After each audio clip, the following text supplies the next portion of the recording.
And why don't we get started? It's right at 6 o'clock, and big welcome to the ShiftedPlate live cook. Today we are cooking Pasta Fagioli, probably said really with a really bad accent. Lots of people just call it Pasta Fazool, so maybe I'll go with that from here on in. I'm going to start with a little bit of housekeeping. So my colleague Robin is in the background, and he's going to answer any questions that you have. Just go ahead and put them in the chat, and he'll jump on them and answer anything that might be a pressing question. So feel free to jump in and do that. This class will be around half an hour. It's a very simple recipe, and hopefully if you're doing a cook along with us, you've done some of the prep work. Now, if you're just stumbling upon this video, we are the ShiftedPlate. So the ShiftedPlate is a 16-week, 8-shift program. So every 2 weeks we do a block where we focus on different aspects of cooking more delicious plant-based meals. So for anybody who's interested in reducing meat consumption and has found that challenging in the past, all we do is really try and make that easy for you.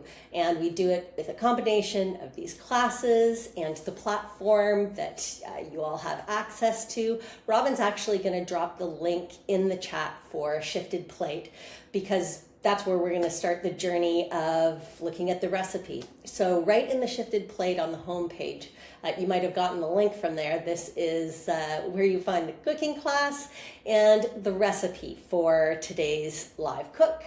So click right through to that recipe if you've landed on the home page that Robin has provided.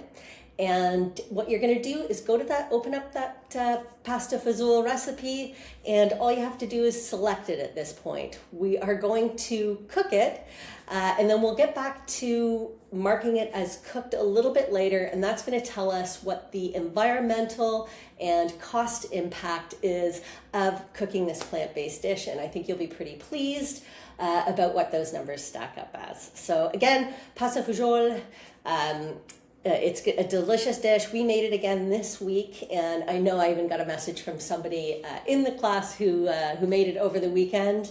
And delicious and easy, and yes, this shift is shift 3, and it is all about big flavor and big protein. So as always, we are flavor first, and the protein is just something that is coming along for the ride. And this and all of the other dishes that you have the opportunity to cook during this shift of the ShiftedPlate.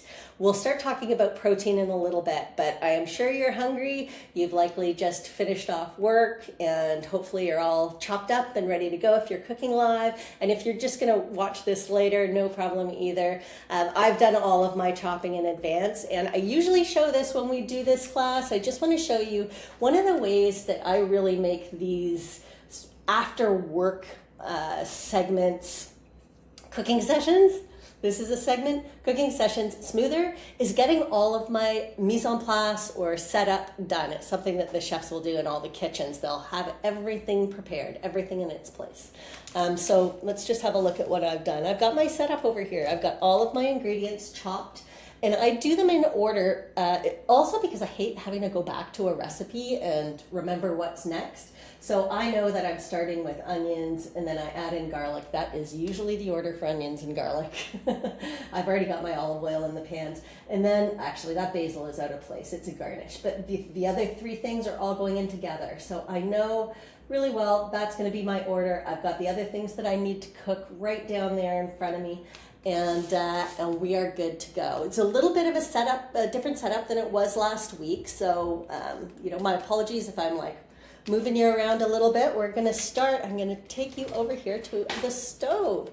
And I'm really pleased. I got one of these new, probably not new to all of you, but I've got an induction stove, which was new to us. And they heat up so darn fast. It is so convenient. In particular, like if you're trying to boil water, like happens in no time.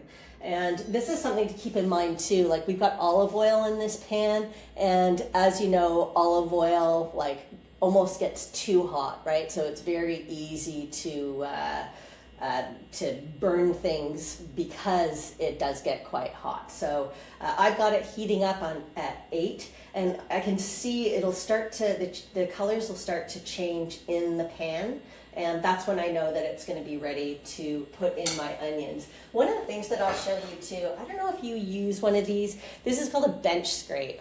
I love them. It was actually one of my daughters that suggested, I think I actually might have bought it for her.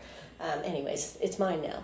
But I love it. It's so great for like things like, you can see the onions and the garlic. You just pick them up and pop them down. And sometimes I do that with a knife, but you know, better not to put your hand on the edge of a knife. Pro tip. All right, so let's toss in these onions. I can see that something's going on there. I think it's gonna sizzle. I was right, a little sizzle. So let's throw in our onions and just get those cooking. I am almost immediately gonna turn this heat down a little bit just so that the oil doesn't burn it. But go ahead and put your onions in your hot pan.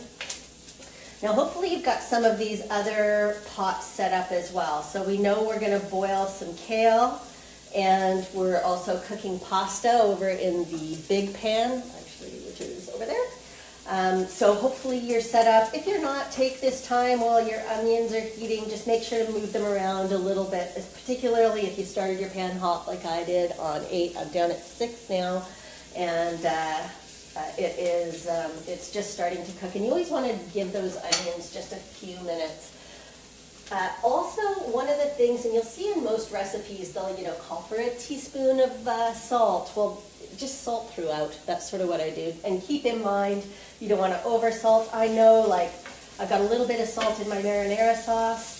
But other than that, I'm just going to be salting to taste throughout. If you are concerned about salt, then this is your opportunity not to salt, right? So just hold back. That's the great thing about doing a lot of your own cooking like this and using some of these fresh ingredients is you're adjusting your sodium levels and the flavors that you like. I picked a really, well, I didn't pick, I made a really spicy marinara to go with this dish, which I quite like, but not everybody does. I'm getting a little bit of burnt on those onions, so let's turn that down a little bit more. Now I'm going to go ahead with my garlic, and you know garlic's even more sensitive. Fancy, thank you, bench scrape. So we're being, you put it right on top. I'm down at a 5 momentarily, just to make sure that I don't burn that, because I know the oil is super hot. And just get that cooking up there. See, it looks great. I can start to smell it too, right? There's a reason that they call them aromatics. There it is. All right. So we've got this going. And it doesn't take too long to cook, but I'm just going to let it sit for a little bit longer because I don't want to rush it. This is actually what we're having for dinner tonight too. So hopefully, here we go. Hopefully we get some really good flavor out of that. You can also, in a pinch, if you needed to use a garlic powder, you could, but it's so easy. You can even buy pre-chopped garlic. It's super handy to do. So, I prefer fresh garlic myself, and I do use that like smash on the cooking board, cutting board technique just to make it easier to chop. I find it's easier to chop. I know some people don't like doing that and they like chopping it all together, but personally, I'll take any shortcuts I can get. And I find that one's an easy one to do. All right, so there's some good flavor on those onions. You might want to let it go for 5 or so minutes to make sure that your onions are getting nice and sweet. They're not on there long enough that they're going to get actually caramelized, but they're going to get a nice sweetness to them. Okay, I'm going to bring you down back here because we're going to start adding the other ingredients to the pan. All right, you got a good look there? Looking good. And now we're just adding the 3 things. So these are beans. And these 3 cans, not going to stir those up too much. I'm going to add in 3 cups of vegetable stock. And as I mentioned, I'm adding in my homemade marinara, and I actually put a little bit more than 2 cups. There's 2 cups in the recipe, but I put a little bit more than 2 cups. And I know you're probably looking at how liquidy this is now. Wow! And you're saying, like, that's gonna make a pasta? You gotta be kidding me. It is. It's all going to come together, and part of the trick is going to be blending part of it. That's going to be part of what makes it creamy. So I just turned that up a little bit. That's going to start cooking away. I'm going to encourage you to get your kale ready now. Sorry for a little moving around there. So yeah, if you've got your kale ready and chopped, let's get that into the pot to boil. Now, you can boil it for as long as it takes to get it nice and soft, but depending on the kale that you have, some kale is coarser than other kale, like a black kale you'll find quite coarse, and it just might need more time boiling or steaming or however you want to soften it to make it so it's like really nice in a pasta. You can also use other greens in this pasta if you wanted to use spinach or collard greens or whatever you have. But if you are using a firmer green like a kale, steaming it first is what softens it. And you can steam it or boil it for as long as 15 minutes. Like, mine has already been done. You can see because I'm like touching this boiling pot, and I would not encourage you to do that. But we're going to go ahead and get this guy cooking up. It's going to simmer probably for about 15 minutes. So while that happens, we are going to talk a little bit more about protein and this dish in particular. So one of the things that I mentioned this in the kickoff call this week, if you haven't watched it or weren't able to attend, a lot of people have this concept of protein. I might have just leaned against my, I leaned against the, the dials. Yeah, I think I'll complain about the stove in every cooking class I do because if I lean back against it, it turns stuff off. It's going now. All right. So yeah, we have this concept, and I certainly this was how we grew up eating. Was you had a plate and it had a protein and you had a vegetable and you probably had some delicious potatoes there, and that made us think of that one protein element as protein, and that's all the protein that we got in that dish, and nothing could be farther than the truth. So protein is in all of your foods. Your foods are made up of carbohydrates, protein, and fat. And you'll get protein in every element that you're cooking, and that's what's happening today. So our dish today actually has about 29 grams of protein per serving. So there's 6 servings in this one. It's a relatively big dish, so you might have leftovers for a couple of days, lucky you. But if you think through all of the elements that we have in this dish, some of the elements that have protein might surprise you. So our spaghetti has 10 grams of protein per serving. So you might think, are you using some special lentil pasta or some high protein pasta? I'm not. It's regular wheat pasta. Wheat does have a decent amount of protein. It's just higher in carbohydrates, which is why people consider it a carbohydrate. But it does have a good dose of protein in it. So this dish in particular, we've got our 10 grams of protein per serving coming from that pasta. And then we also have these delicious beans. There's 3 cans of beans in it, and we get 7 grams of protein per serving from those beans. And then I think we've got the tomatoes in the marinara, we've got the delicious kale, and the other thing that we're putting on top of this is a plant-based Parmesan. And there's a couple of different varieties of plant-based Parmesan that you can buy a pre-made one. We make our own, so you can see that here. This is a simple mixture, honestly, there's not even a blending element involved. It's got hemp hearts in it.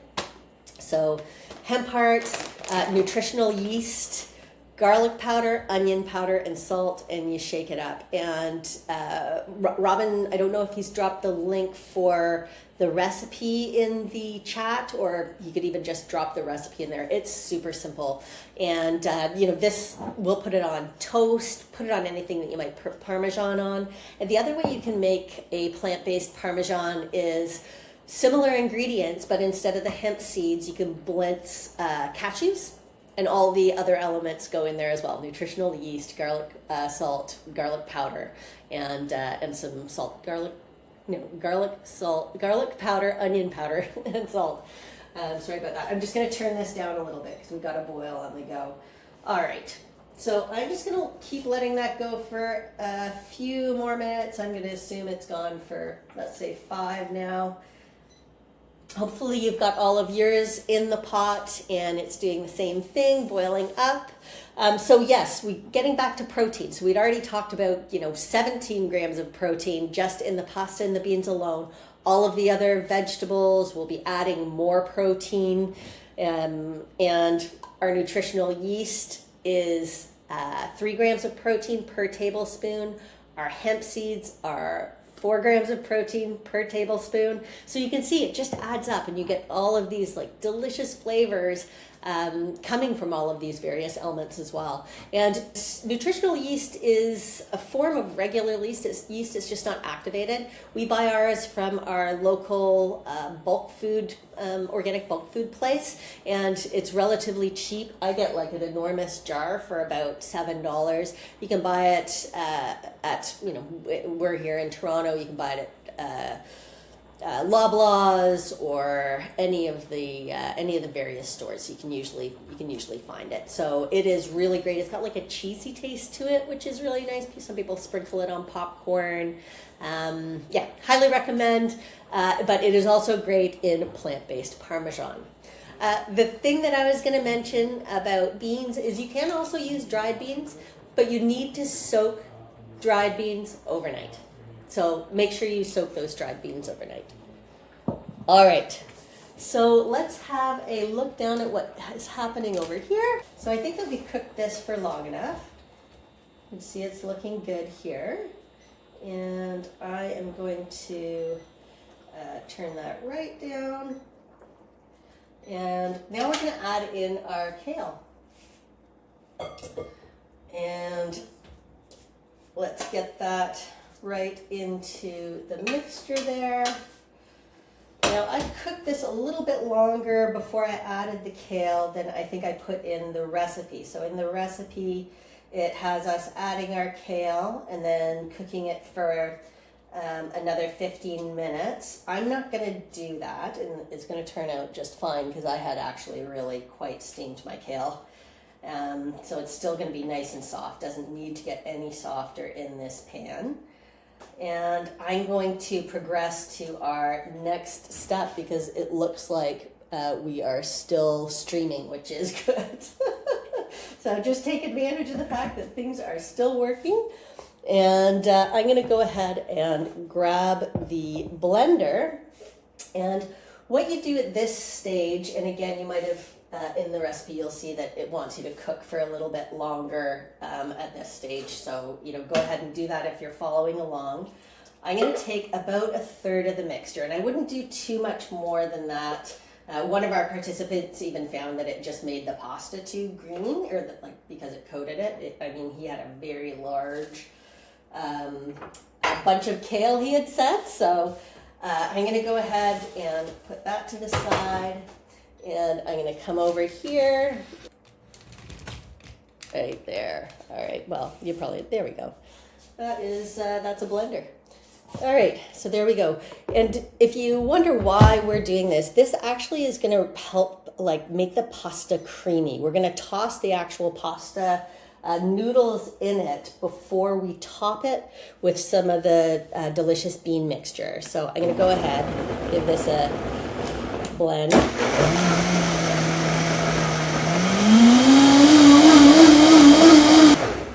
And that's good enough. It's nice and thick, right? So let's see, do you see that? Yeah, it's got a real thickness. So I'm just going to set this aside while I get everything else ready. Now, if you missed it, because we were sort of on and off there for a little while, you should have been cooking your pasta and getting that ready. And hopefully you've been, if you were following along, you got that pasta ready and it's cooked for you. Do you know, I'll usually cook it for maybe 8 minutes if it's a spaghetti noodle, because you do want it al dente. You're going to do some mixing, you're going to put some stuff over top of it, and you don't want your pasta to get mushy. If you are doing this as meal prep, or you're going to be using some of it for a later date, you might want to hold off on cooking the pasta because it's nice when it's fresh. We reheat ours as well, but it just makes the pastas a little bit soft. So that's that. So I'm just going to switch things around here so that you can have a look at what I'm doing right here. So you can see there's our sauce and the magic of being prepared. There are our noodles. And I actually weigh the noodles just because otherwise I'm always so afraid of making too much, not making enough. But this is a fairly generous recipe. So I'm going to take this nice thick sauce that we made and pour it right in. So pour the whole shebang in there. It's going to coat up the noodles. It does look a little grinchy. We're a little green. We're going to put a spoonful or two of this sauce in it as well. And if you wonder why, it's because it's going to help some of the beans be mixed into the actual noodles when you're plating it. And I've said this, I'm sure, on every cooking class and on most of the kickoff classes, is we eat with our eyes before we eat with our mouth. So we really want to make sure that it looks good. But also, it's got to taste good, doesn't it? So there we go. You can see, very well coated. This is going to mean when somebody puts their fork into this delicious pasta, it is going to be coated in this really nice creamy sauce. If we just poured the bean mixture over top, it wouldn't have that same mouthfeel, that same effect. Okay, so I'm going to go ahead, let me pull this over here. So you can see we got that part ready. There we go. And if you're ready for this, let's do, so plating pasta, you got to do that, pick it up straight, drop it down in the center and twirl it. You're looking for a little bit of height. There we go. And you just want it to look super pretty. I'm going to put a little bit more on here. And again, whoops. Little accidents happen. Let's do that. I'm going to clean that up because we want it to look good. But I don't, bane of the existence of my family is that I don't buy paper towels. These are from takeout, or I use those Swedish dishcloths. It just feels a little wasteful for me, wiping up the counter with something that just gets thrown out. Anyways, okay, so you can see that looks pretty good, right? Even though it's green pasta. But we're going to take this and just gently spoon it over the top. So, we're keeping in mind there's 6 servings. So let's put this over here just so you get a good video. There we go. Directions are hard when you're trying to do something on video and on camera. There we go. And let's just pour it over top. I got a little extra chunk of kale coming off the side there. I'm just going to move. Get out of the way, buddy. All right. So still, there we go. We want to just nice, lots of pasta, lots of kale. Looks so good. Again, there we go. See that? Doesn't that look great? And again, our magic extra protein hit. Some delicious plant-based Parmesan. And I'd use at least a tablespoon. I'm sure that's at least a tablespoon. And some nice basil over top for garnish. Looks good, but it also so delicious. So delicious. All right, so there we go. I'm going to take advantage of this being a very lucky last few minutes because we didn't drop off one more time. And just encourage you to jump back into the platform after you've cooked your dish. I don't know if you were cooking along with me. Apologies for the technical issues if you were. But we're good to go now. This dish is beautiful, delicious. Don't forget to take a picture of it.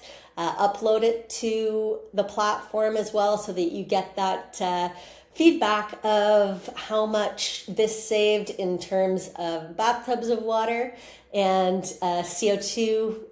We have the equivalent of cars it's taken off the road. So let me give this a quick test just to make sure it tastes good. Again, I said I had a pretty spicy marinara that I made myself. We've got the recipe for that on the site too. I just love a spicy marinara. So I think this is going to be amazing.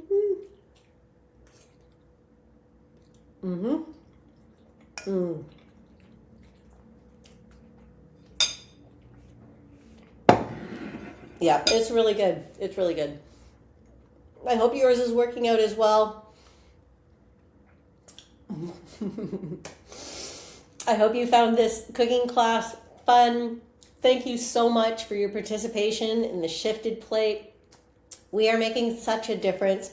Our community has saved over 800, I'm pretty sure it's over 900 bathtubs worth of water by cooking these plant-based dishes. We've taken almost 100 cars off the road for a day, equivalent of, by cooking these plant-based dishes. And all we want to do is make them easy to make so that you add them into your regular rotation. And this is one of those ones that is very few ingredients. You could whip up super quick and also gives you that protein hit if that's something that you're looking for. Remember, protein is in everything you eat. Big protein, big flavor. And thanks so much for joining us for our cooking class tonight. Be sure, if you did cook this tonight as part of your Shifted Plate participation, go in and check out the additional recipes that we have in there. There are a ton of great ones. There's some for Super Bowl because we know Super Bowl is coming up. Great snack food to share with whoever you're celebrating with. And lots of different surprise recipes and extra tips and tools will be released over the next few days as well. So thanks so much. And that's it for class tonight. Have a great evening.